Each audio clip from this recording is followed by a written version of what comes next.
Welcome back to Wicked Auto. So today, finally, we get to put on the automatic power running boards. So if you see the running boards that came from the dealership, they're not even factory. I can't find them on GM's site to match them up or anything like that. So I don't know where they came from, but the dealership put them on. But we're finally gonna replace the stationary ones and put on running boards. These are going to be the rough country running boards, not the amp. I know people have I've said it before on the channel, people talk shit on rough country, which I would have agreed with 15, 20 years ago. Not anymore. They have redone their company. The products are much, much better than what they used to be. I've used multiple of their products in recent years and I've never had any issues. So don't get me wrong, there are some quirks about these running boards that we'll go through that I would prefer the amp version, but I couldn't justify paying $2,000 for running board steps versus $1,100 at the time that I bought these. So let's go ahead and get into it. Of course, we got to take these off first, just bolts, then installing the running boards, the power ones from Rough Country. Let's start. Figured before we get started, so this is, if you guys have been watching, this is from the accident, the collision that I had. This whole section here was messed up, and of course these running boards, or this side of the running board. So you see the damage here, and if you see each mounting bracket is shoved that way towards the back of the truck. So I did check beforehand, because of course this is already fixed, insurance already took care of all that. But since they couldn't find these running boards, I just got the check from the insurance and then got these. Paid the difference. Now, the brackets are totally screwed. Can't use them at all. But the mounting points up underneath are not. They're fine. Whatever running boards these actually are, obviously the brackets are not the best. But if you see the pinch weld, where they moved, well, no, it's just this one actually, because the notch is already there, but this one you can see it chipped right there. Well, if it will focus, there we go. It chipped right there. So we'll see once we get actually underneath and remove these, see if there's any issues, but just from looking at it, there shouldn't be. Let's go ahead and get these off. I got it. There you go.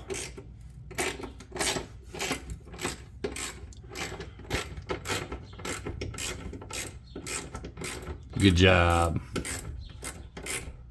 All right, so I was thinking about it. Let's go ahead and show you how it was packaged, came to me, because sometimes that is pretty important. So it came in two different packages. Of course, FedEx messed up as usual, but the boards themselves got delivered yesterday, and this was supposed to be delivered Monday, but showed up today, because it got delayed, of course, at one of the stops. But so the boards in one box, obviously not heavy at all. This one's a little heavier. I think this one's 35, 40 pounds, something like that. Now in it, so as you can see, it was all closed up how it came. Open the box, so that's how it comes. So in each one of these triangles, that's where the bracket with the motor is. So let's go ahead and pull this one out. So with the newer version of these, so there's two different Rough Country power boards, the retracts or whatever, and then these updated power running boards. So the difference is that I could see between the two, this updated version is actually thinner. The profile of the step is thinner. The retracts were a little thicker. Hoping they drop pretty well, once they're powered. So we'll see about that. But getting all this bubble wrap off. Again, these are packaged very well. Not going to deny that. That's why I wanted to go ahead and video it. So there you go. There is the bracket and the motor. So each side has two motors, which is nice. I do like that. When I had the amp steps on the F-150, you had to pay extra to get the dual motors. Each side only came with one. So that is a plus. I do like that. They do feel enough heavy duty, but that is one of my drawbacks between the Rough Country and the Amp. Rough Country, on their site, oh, they're rated for 600 pounds between both sides. So each side is only 300 pounds per board. So one, apparently I need to stop snacking before I get to that. I'm not going to be able to get in my own truck. But you can't have two adults get in the truck at the same time. So that is one pet peeve that I have. I don't understand why they wouldn't have rated it at least 400 to 500 pounds per side, as two adults, one in the front and one in the back, are getting in at the same time. You're not going to break your damn steps. So that bugs me, especially for the price. But again, still cheaper than Amp. But Amp is rated a little bit higher. I'm not sure what their weight is, but I know it's higher. It's still not 400 or 500 pounds per side, I don't think, if I remember right, but still higher. But so you take one on each side, all right? One in the back, one in the front, the forward-most mounting spot, the rear-most mounting spot, and you bolt them up. Do not tighten them down initially. Just get them mounted up in place, because you're going to have to adjust at some point through the installation process. So let's go ahead and get these on, and then we'll go from there. But rest of the box, before we get started, all your wiring harnesses that are required to power the LED lights for the steps themselves. Then you got your bolts that came under in here. I already took them out because, of course, I need them for the brackets. And then this is your power board that I think it brackets up underneath. But I guess we'll find out where that goes. Now, the instructions. I'm visual.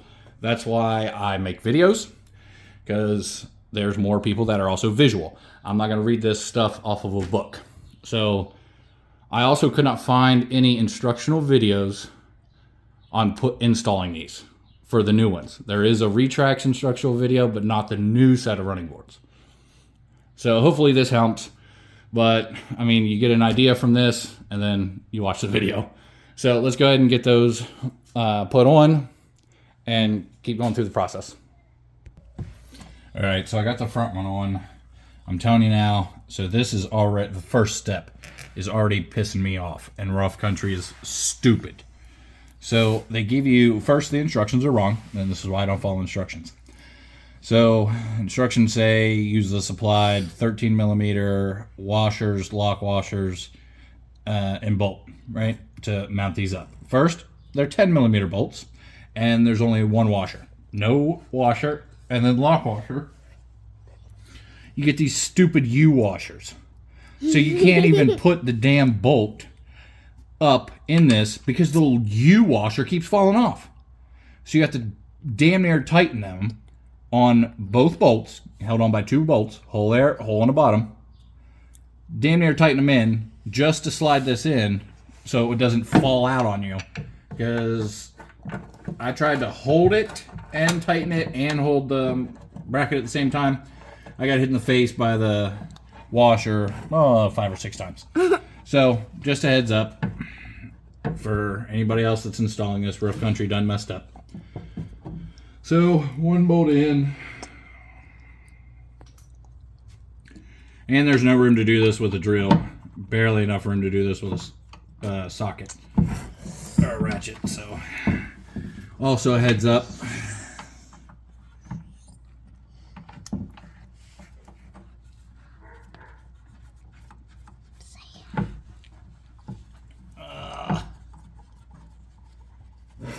Okay. Let's see if it's tight enough, or I'm going to smack it in the face again.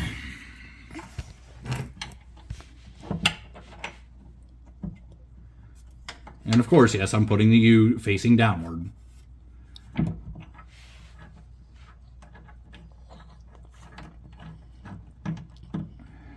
Okay. And all I'm doing, as you see, is hand tightening with the socket itself. Because again, you don't want them tight in case you have to make any adjustments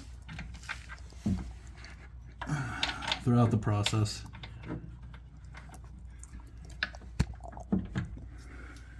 Out of the way. And now I done tighten the bottom one too much. Can't get the washer in. Stupid.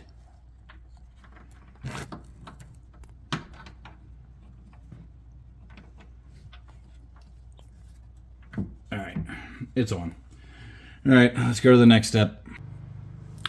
Okay, as you can see, we've moved a little bit forward here.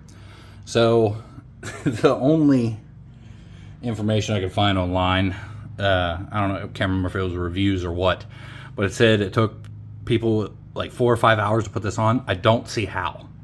There's no way it should take that long. And I'm videoing, which takes even longer, and it's not going to take me that long.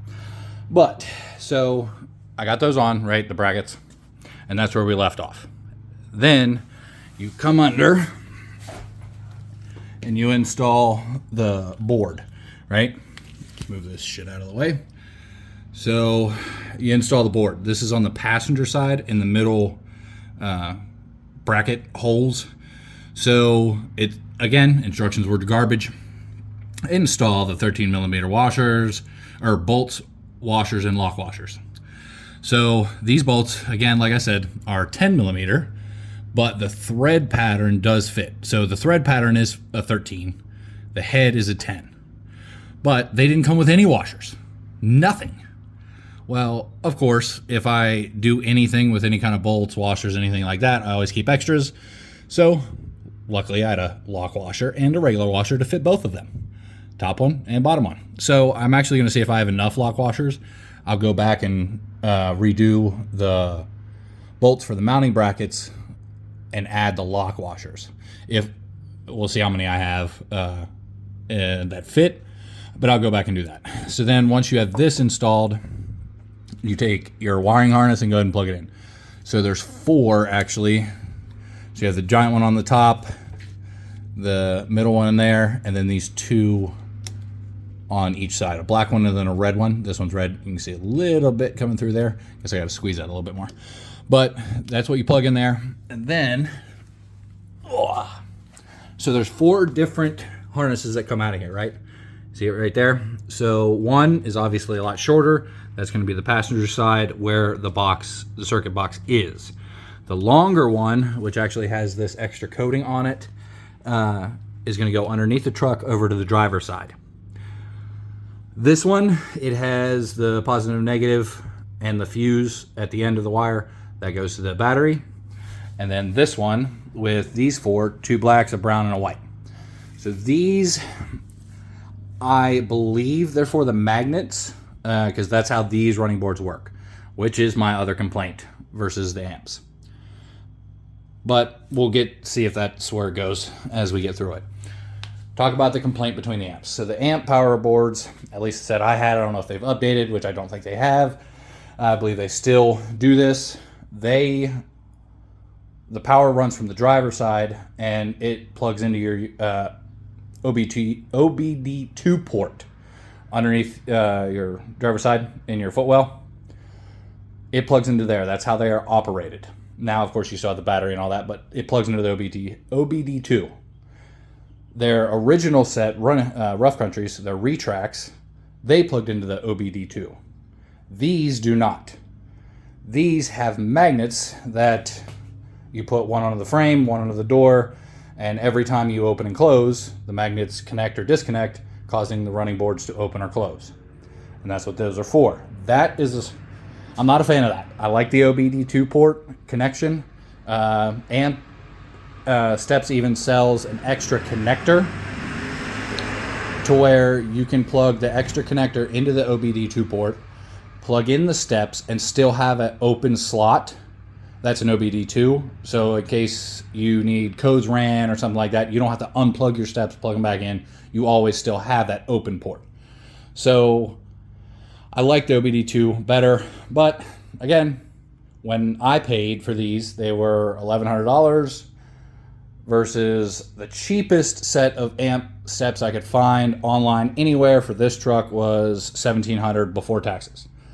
So yeah, I'm going to save that money versus magnets and plugging into OBD2. I can deal with that for that amount of money. Now I did check this morning. These running boards are now $1,300. So you're getting a little closer to the amp price. I'm assuming they raised it. You know, everybody's excuse for this inflation bullshit. Oh, you know, COVID caused so many problems. Horse shit. That stuff's over. Everybody's just making excuses to be greedy bastards anymore. But anyway, the price is now $1,300 for these.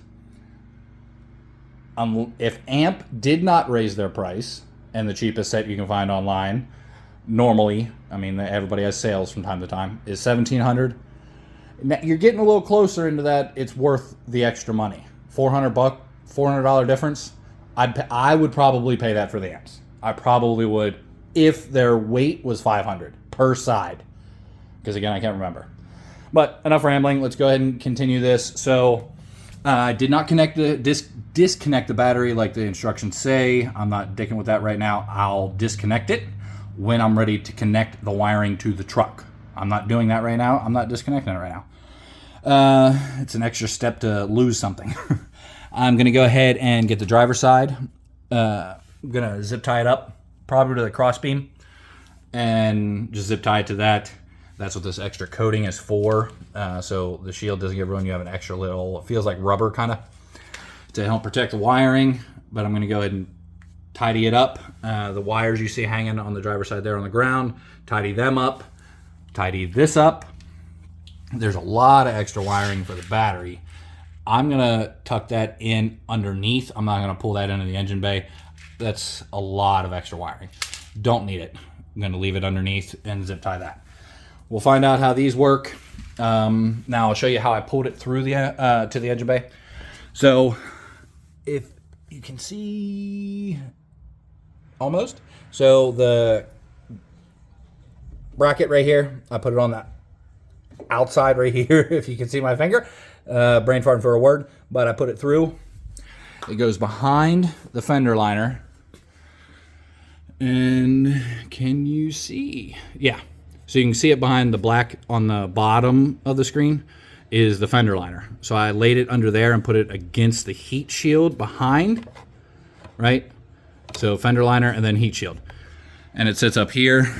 I have plenty of room, as you can see. I can pull as much as I need to, but the battery's right here. So plenty of slack. It's going to be easy to install, positive, negative, once that's ready.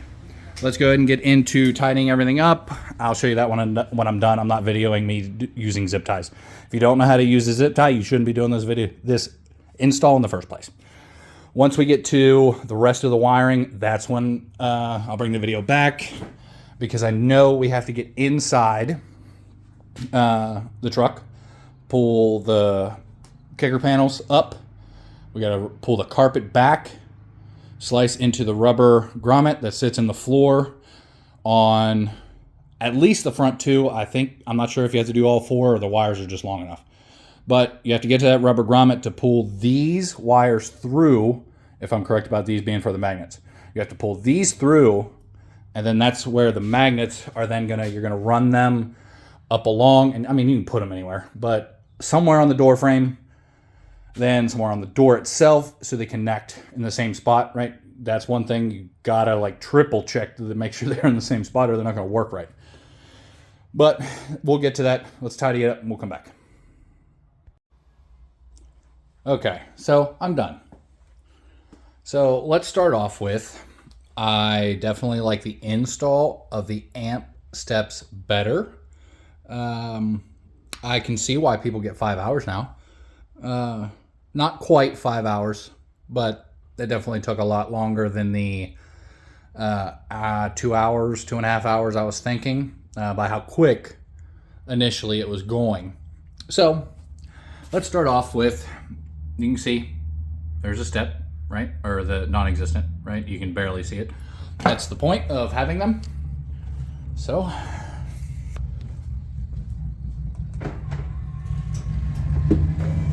step comes down, step goes back up. So they're installed, and you saw the LED lights. It comes with 4, one for each door.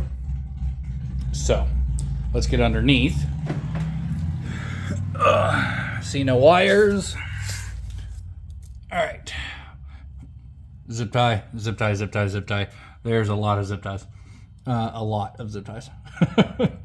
They give you plenty of wire for underneath the truck. So the pain in the ass is the inside of the truck.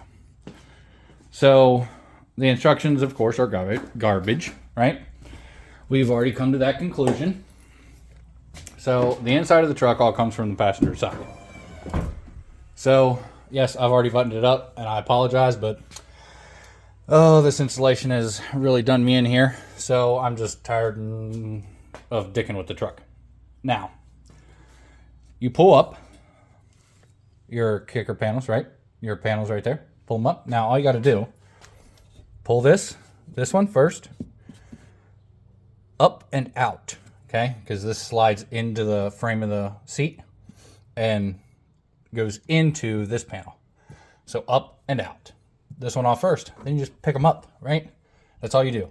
You don't need any tools, like trim removal tools or whatever. You don't need any of that for this. You literally just pull them off. So, and you want to remove this whole piece up to here. Okay, and there's two bigger clips here, but again, just pull those off. To get underneath the carpet, to, like I said, the little rubber grommet, GMC did us all a favor. They're not rubber. It is a cheap little plastic, and it's also plastic welded to the truck. So yeah, that's great. So there is no just cutting into the little piece of rubber to put the wires through. You have to drill a hole to get the wires through. And yes, I have to go back and put sealant around it because I didn't feel like dicking with that today. But yeah, you want to put sealant around it just in case, because how big of the hole you have to make, and because GMC made it plastic, so it's a permanent hole. But you drill the hole, put the wires up through, the white and the brown, okay? The brown is passenger side, the white goes through here, okay? I just took a coat hanger. So, see the white wire? Just take your coat hanger, put it right through there to the driver's side. See? And button it back up. That's all there is to this. Pull it off, put it back on. But you take the white wire through, but you do have to run everything under the carpet, okay? Directly under the carpet. So you're already just pushing the carpet back to get the wires up through. Run the brown wire right to here, okay? The white wire, you want to put it under the carpet when it comes out the other side, under the carpet, back to the B pillar, okay? The pillar in between the doors, put it back to that. Now, to get the B pillar off, this was much worse than the F-150, okay? I guess it's just tighter, the clips are, but I had to pry into here with both hands till I got to about here, then slide my hand in and push as hard as I could out the whole way up, because there's a clip about here and then another clip about here, about halfway up, that you got to pop just to be able to get in there just a little bit. It's not the easiest. These B pillars are not the easiest. But with that, so here's the magnet. Also, one cord or wire comes with the one for the front, one for the rear, and a ground that goes to a bolt in your B pillar. You'll see it. It's the only silver bolt. Apologize for not getting it, because since it's the only one, you want to see it. It's the only one, you can't miss it. It's right behind the seat belt.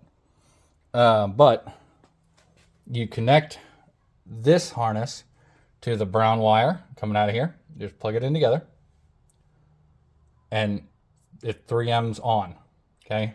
Now remember, wherever you put that, the other magnet on the door has to line up. And that's where the pain in the ass is. It should not be freaking magnets. Just plug it into the OBD2 port. Jesus. Ugh. The magnets are a bitch. Lining them up, especially this passenger side. I don't know what the hell is the problem with the passenger side, but this passenger side took me probably 45 minutes to an hour just to get the boards to come up and down because of these damn magnets. Oh, it's pissed me off. But it's done. You see it's working now. They were closed. They're going to close again. But for the rear, you do the same thing. Oh, forgot to put the mat back down. You just pop this one off. See? You just pull, right? That's all it is. Same thing. Pull this one up. And you're going to want to pull the seal off. It made it a whole hell of a lot easier for me is pulling that seal off. Just go ahead and pull it off. I pulled it off to where the headliner meets the plastic. Okay? Just pull the line and you can put it back on. Squish it. Right? So you bring it back.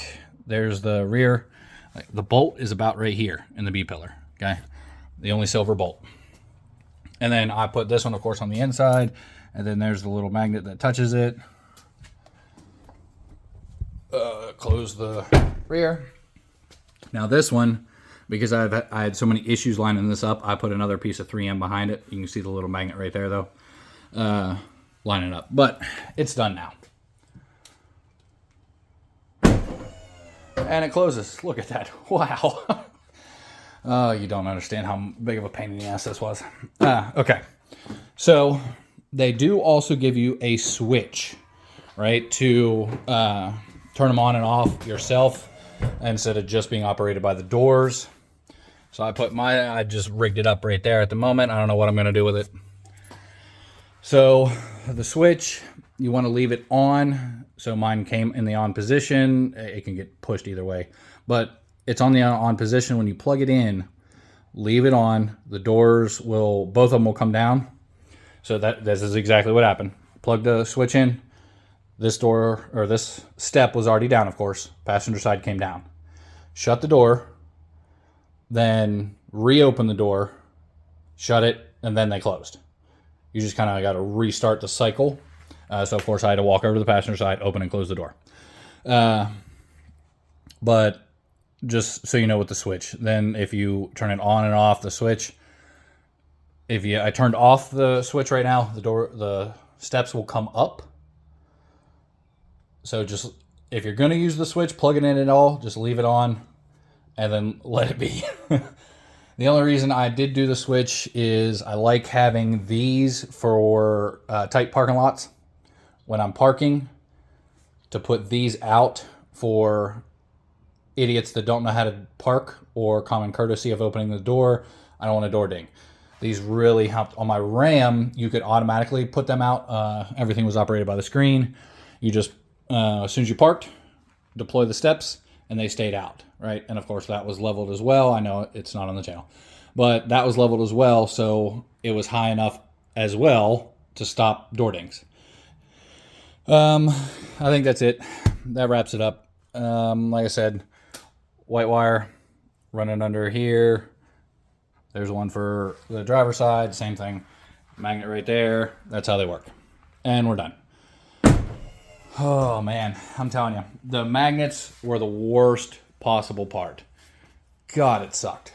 But of course the battery, hooking up the battery, you know what 2 wires hooked up to a positive and negative looks like. I'm not going to reopen that just to show you 2 wires hooked to a positive and negative. They do come with fuses, both the positive and negative, and they give you 2 extra fuses. They come in the pack. They give you 2 of them. So there it is. Rough country steps done. You saw it, I install them. I gave you an explanation of the wires, which was the worst part, which is why I don't have the video. I was using both hands. Nowhere to set it up inside the truck in the smaller space of the front seats. So sorry about that, but I explained it. Hopefully you're able to understand. If you have any questions, of course, comment. I'm usually really good about responding to comments unless you're just being a dick. Like, subscribe. Be ready for the next one. See y'all next time.